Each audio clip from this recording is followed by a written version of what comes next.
Us then to Ceausescu's last speech, which is the next sequence in Videograms of a Revolution, and that I asked you to watch prior to this lecture. And so, according to Kernbauer, this sequence in particular proved, quote, to be an exemplary instance of what TV cannot handle, a live event. This moment and the interruption of the transmission that followed constituted a gap in representation, a moment when both the mediated image of power and the media apparatus behind it fell apart. In Videograms of a Revolution, this moment is shown as a juxtaposition of the camera continuing its recording, although, as we learn from the voiceover commentary, the camera is soon pointed to the sky as ordered whenever unrepresentable events occurred, and the image visible on nationwide TV, a blank orange screen with the note live transmission. So once the commotion had subsided, the broadcast was taken up again, the dictator still trying to get the crowd's attention. So what we see here is the smaller red screen is what was broadcast out to viewers of state television after Ceausescu's speech was interrupted by protesters storming the building, right? And then what we see in the larger screen, on the larger square containing it, is the televisual camera and what it was capturing. And what we had there was the feed to the truck. So we have both of these are dimensions of state television. One is the camera capturing, as it were, the live event that is in some ways unrepresentable, right? That breaks with what was expected to happen according to the, according to the state. But then what we have is the red screen, which is sort of the protocol that's put in place when the unexpected occurs. So finally, then, turning to these last comments of Kernbauer, she argues that in relationship to these images of Ceausescu's final speech, that these images are, quote, prime examples of media control in a dictatorial regime and of its failure to exert such control completely. But while the images prove media manipulation, they are themselves supremely authentic.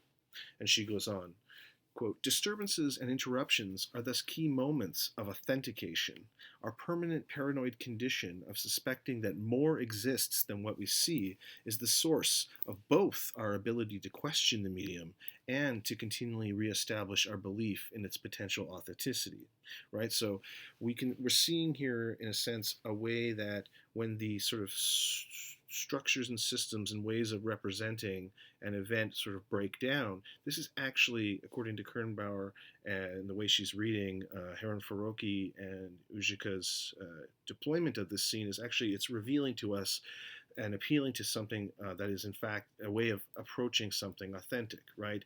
If there is falsity or a sort of theater of power that seems to control what is visible in the way that we know it, well, then that seems to suggest that behind that there is some greater truth, right, or some authenticity. And when this apparatus breaks down, which we're seeing here, this red screen and so forth, we are then perhaps approaching something of the authentic. Kernbauer goes on, quote, because we do not see what is happening, because the camera is averted, because the transmission is interrupted, these images assert their veracity. Ultimately, whether we choose to accept this belief or to reject it, our reaction is based on the premise of the possibility of authenticity.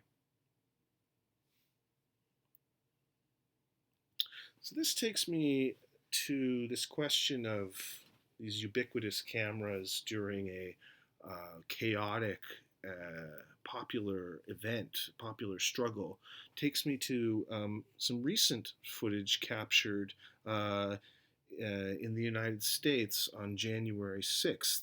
And I've termed this videograms of an insurrection.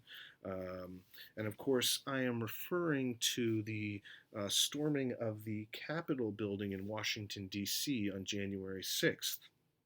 Now, there was a video posted to YouTube on January 9th, I believe, by a videographer who was present at the storming of the Capitol Hill building on January 6th, who goes by the name of Jaden X, which is an alias of a fellow named John Sullivan.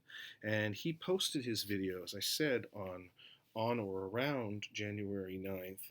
and titled it Shooting and Storming of the U.S. Capitol in Washington, D.C. And in this video, amongst other things, which was shot, I believe, with his handheld um, cell phone, but high quality digital video nevertheless, what we see amongst other things is the external of the building and all the people gathering together and then eventually smashing through the windows and breaking their way into the building.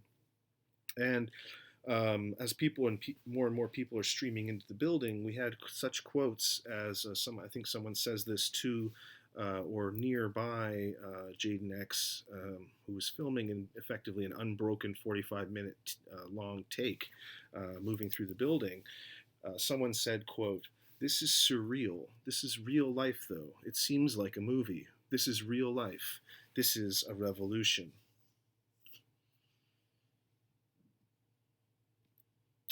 Errol Morris, who's come up in this course on a number of occasions, in fact was struck by this footage himself. And on his Twitter feed on January 9th of this month, 2021, of January, the 9th of January, Morris tweeted out, amongst other messages, stating that this footage is, quote, "one of the most important film documents ever made." And then he quoted someone in the footage, "I can't believe this is reality." And then Morris wrote, "Neither can I. Unbelievable. The battleship Potemkin from the right." Now, of course, this reference to Battleship Potemkin is to Sergei Eisenstein's famous film from 1926, The Battleship Potemkin, which was a restaging of an early 20th century struggle between peasants and the underclasses and sailors of, in Russia prior to the revolution. And so it sort of prefigured what would come with the Russian Revolution about, 15 years later in 1917. And what we see here on the left is an image of Sergei Eisenstein's restaging of that. And then, of course, on the right, we have Jaden Zander's a shot from his shooting and storming of the U.S. Capitol. Now, of course, I have to add that, as Errol Morris says, this is the Battleship Potemkin from the right. So, of course, whereas Eisenstein's Battleship Potemkin is a Soviet communist left-wing film, and that's its messages about class struggle, right, and revolution.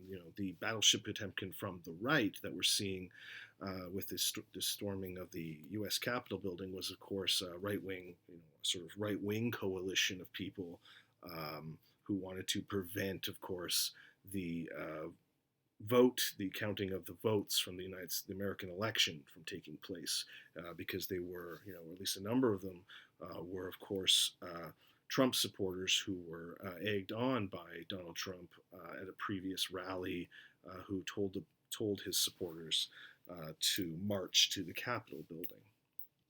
But what is particularly interesting, drawing on Eva Kernbauer, is we can see, amongst other things, how in Jaden X's footage, that according to, as Kernbauer describes, Videograms of Revolution, quote, "Many images do not document events so much as the omnipresence of cameras, showing more and more cameras filming and people posing for them."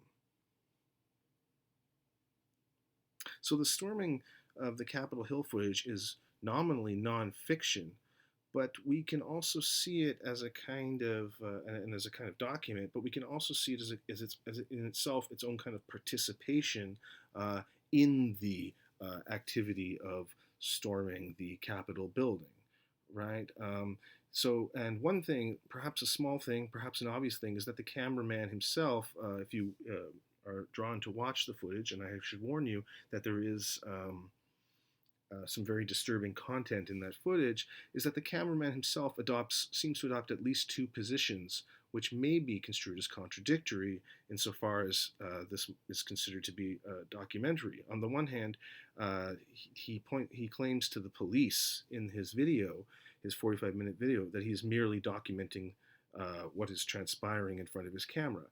Roughly 20 seconds later, he calls out, quote, to "let's burn this shit down," unquote. And so the implicated camera is not simply documenting, but is itself also part of this performance. and this must be borne in mind.